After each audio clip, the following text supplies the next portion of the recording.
Shalom. It's your brother Malcolm, giving all praises, glory, and honor to Yahweh Shem Shai. Double honors unto the apostles and the elders of GMS, who are the true leaders of all Israel on earth today. All right, and salutations to the Akim, the confusion to face Akim, my fellow laborers that are doing this work in truth and sincerity, risking their lives and their freedom to do so. All right, and to the Akwaf that are actually listening and learning, to you I say Shalom. Okay, gonna go back to the milk, man. Starting a new series. And basically we're probably gonna call it something to that effect. Back to the basics has been used, but something referring to the milk scriptures and mastery of the milk is really all you need. Some brothers look to be super deep, and typically brothers who are doing that, those pride demons jump on them, because they wanna be standouts. But milk is deep to brand new Jake, man, and we're searching for the elect, and the elect need the hell. Milk is deep to the people who refer to themselves as Christians, these theologians and and these priests and pastors, because they don't even understand the milk scriptures, man. Okay, because I have a saying that you could drown people with milk. It may seem simple to us, but these other people will choke on milk, man. They can't even, how you drink something, they go down too fast, or it's too much for you, or it go down when you're not ready and you start choking. That's what a lot of these people out here, they'll choke on milk, man, or they'll throw milk back up. Like certain brothers is teaching, wayward doctrines and things like that. They're teaching from their own mind and what they think. That whole I think and feel, versus precept upon precept. All right, that's one thing. If you cannot go precept upon precept, if there's not 4 to 8 other scriptures that line up with what you're speaking about, then it's not right. So what we're going to talk about here is it's exactly that. Proving the narrative that Esau uses is false, man. When it concerning the Lord and his people. Okay? So I watched a video yesterday with some of the men from my camp. One of my lieutenants was with some of the younger brothers, and they did a video in transit, and they were speaking about the color of the Lord and how it's mentioned, and the Israelites is mentioned over and over in the Bible, but yet theologians, Christians try to ignore it and say that it doesn't matter, or ignore it like it as if it isn't there, and then they still portray the Lord, and his people as Edomites. They still want to put up the famous image, now famous, the whole world. Well, many people know that Cesare Borgia, modeled for the image of who the world ignorantly calls Jesus Christ. This became the Israelite, the Jew, the Lord's chosen, when this is actually the opposite. These are the people hated by the Lord, the origins of these people, and they're the people cursed to destruction. The only race of people that's promised to be completely erased off the earth, and that's in the book of Obadiah. The whole book of Obadiah is about the destruction of these people. All right, and it said that they would be the ruling class people when the end came. Okay, so let's get some scriptures. This is Isaiah 28:9. It says, "Whom shall ye teach knowledge, and whom shall he make to understand doctrine? Them that are weaned from the milk and drawn from the breast." All right, and so many of you aren't ready to get off the breast. You need to put your mouth back on the breast, because you're trying to eat meat and you haven't even mastered the milk, man.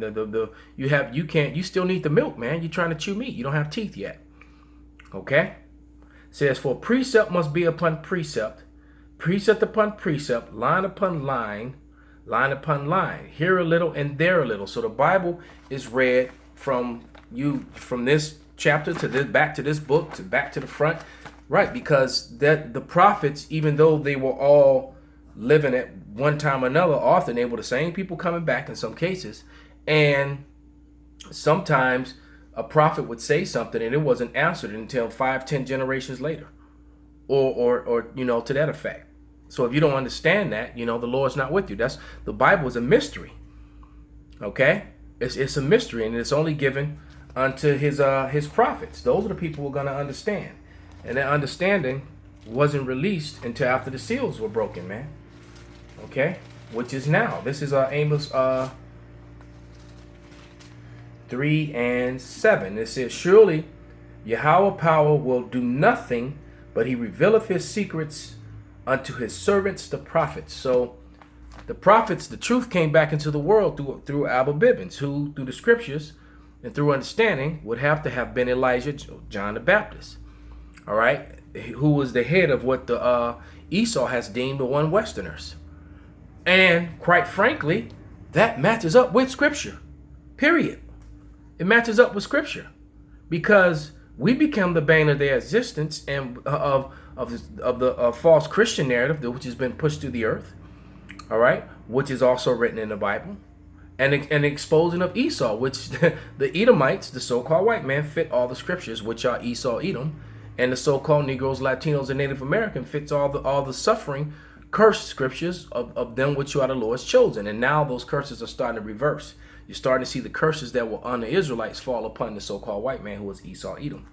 Okay, so let's just go into some ignored truths, ignored facts, which is something that Esau is great at doing when trying to push his own narrative. So we're going to go to the book of Revelation 1:1, because they like to just simply ignore truth, man. This is Revelation verse 1:1, and it reads, "The revelation of," I'm going to read it verbatim first, "of Jesus Christ, which God gave unto him to show his servants things which must shortly come to pass. And he sent and signified it by his angel unto his servant John." All right. So the Lord needed to reveal himself. Why? Because Esau had already perpetrated a lie. Okay. This is why you have a book of Revelations, and the Lord needs to be revealed, because his face was covered up. All right, Job 9:24, "The earth is given into the hand of the wicked. They covered the faces of the judges thereof." They covered up the judge's face with their face. That's what they did. Okay, when you look up the word, and I got the Bible dictionary, or not a Bible dictionary, but the Winston Simplified Encyclopedia Dictionary with Biblical References, 1933. And the root word of revelation is reveal. So let's read reveal. And it says, it's from the Latin, to unclose or uncover something secret or hidden, to divulge, unveil, to make known by inspiration or by supernatural means. And a little of both was done when it comes to the scriptures, man. Because the Lord was unveiled, man. All right. But Esau ignores what's written in the Bible and wants to make it what he wants to make it. So he'll take this red pink man. See, this is how he admits that he's red, but he won't admit that he's Esau, because he'll say that this is ruddy, that this means ruddy, but he won't admit that Esau came out red.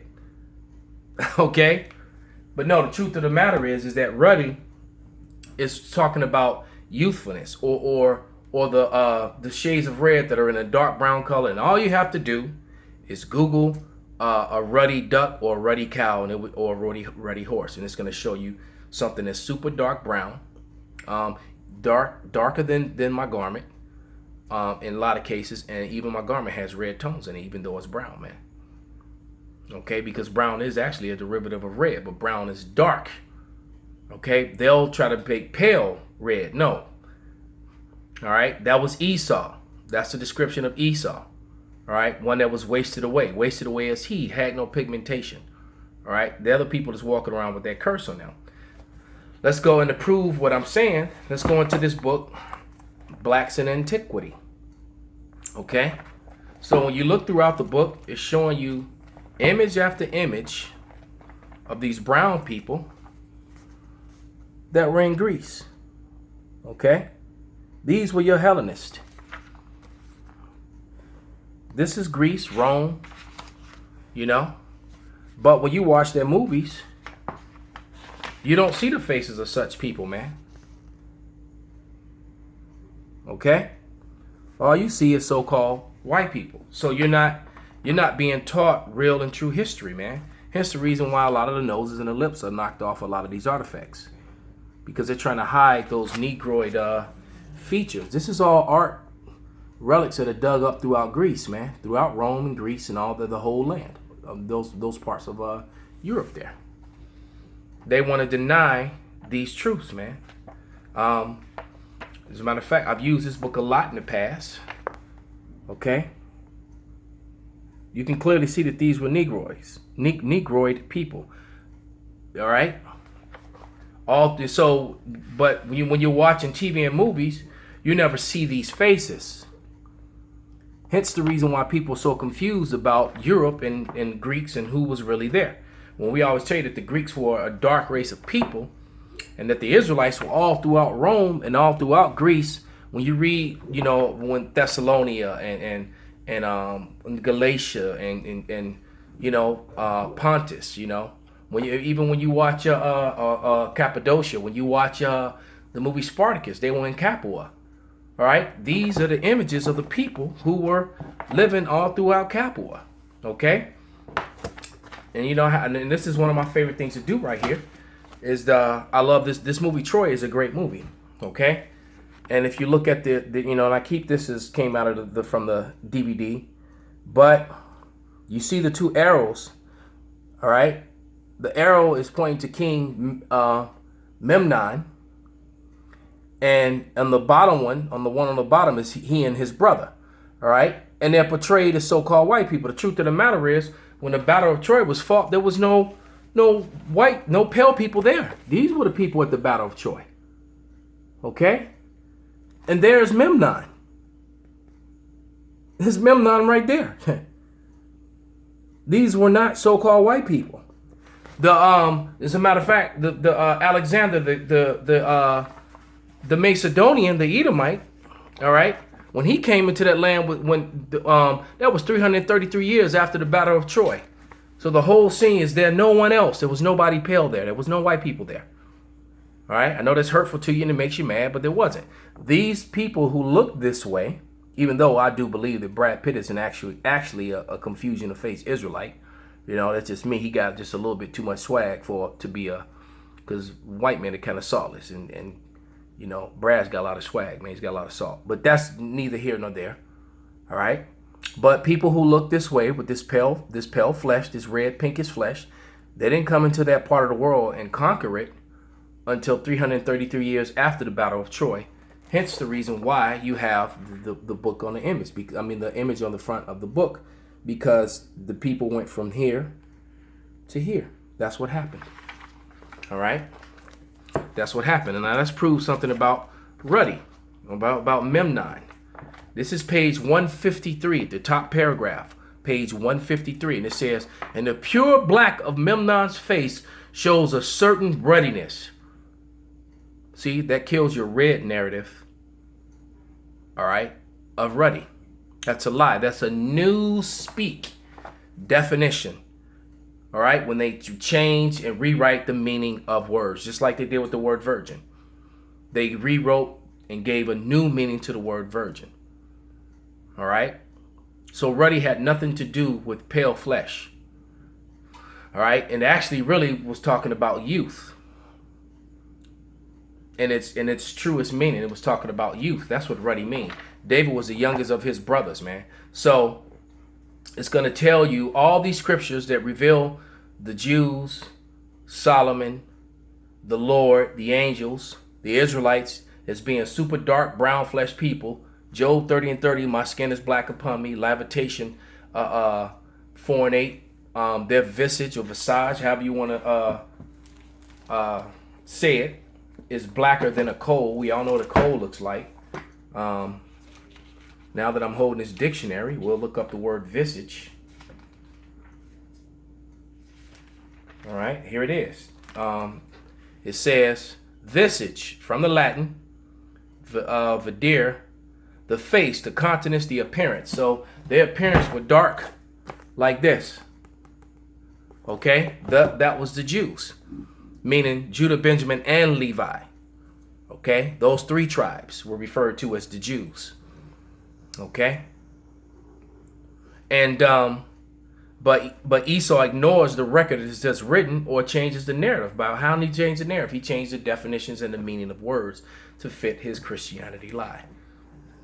Right, because just like in the previous video, you know, a lot of blacks in America feels like, you know, Christianity was a so-called white man's religion, and actually it was, because it is a religion, and the Bible has nothing to do with Christianity. All right, the Bible is a book of law, statutes, and commandments, and the history and the heritage of the Israelites, their past, their future, and their present, and what's gonna happen in the end. That's what the Bible is about, man. All right, but Esau, you know, wants to ignore what's written, and now we're living in a day and age when that's all coming out. So let's go to the book of John. All right, 7:38. All right, and it reads,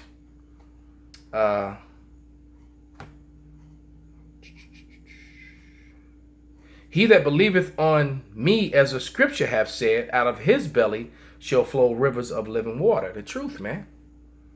All right, the truth should flow out of him, out of that person. Because why? Because we're going by the record of what is written. And Esau, since the record of what is written does not benefit the so-called white man, he changes definitions and meaning of words to fit his own narrative. That's what he did. All right. It talks about how that veil would be cast down. I think that's in Isaiah. This is Proverbs 18:4. It says, the words of a man's mouth are deep water. See that truth. And the wellspring of wisdom as a flowing brook. So out of the scriptures come the truth. All right? Not lies. And they tend to go against what the scriptures say. I mean, the worshiping of Christmas is proof in that. Jeremiah, the 10th chapter, like verses 1 through like 4 or 5, completely destroys the myth and the lie of Christmas, man. But what do they push? Because, you know, and the Lord was born in the spring, not in the dead of winter. You know, December 25th was really the celebration of Nimrod's birthday, man. All right, and then you have the Sistine Chapel. You know, the whole Renaissance art. Esau during the late 14th century on up until present has been pushing that pale narrative, man. All right, but it's funny. All you got to do to see, that's it. We're in the information age. You go online and you start looking at 3rd century, 4th century, 5th century, all the way up to the 13th century, and all the images of the Bible, you know, the people are dark, not like this. This is that Renaissance era art, man.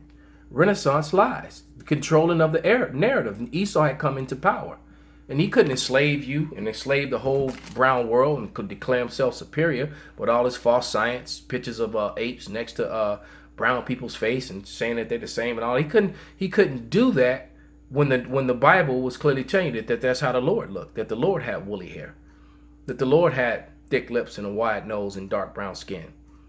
He couldn't, so that was all his lies. And now all that is being found out. And a lot of them, even the so-called white people, they know this truth. But the truth hurts so bad that it's more comfortable to go with the lies, man. All right. Let's go to the Songs of Solomon. All right. Verses 1 and 5. I am black but comely. They'll say that this is the woman.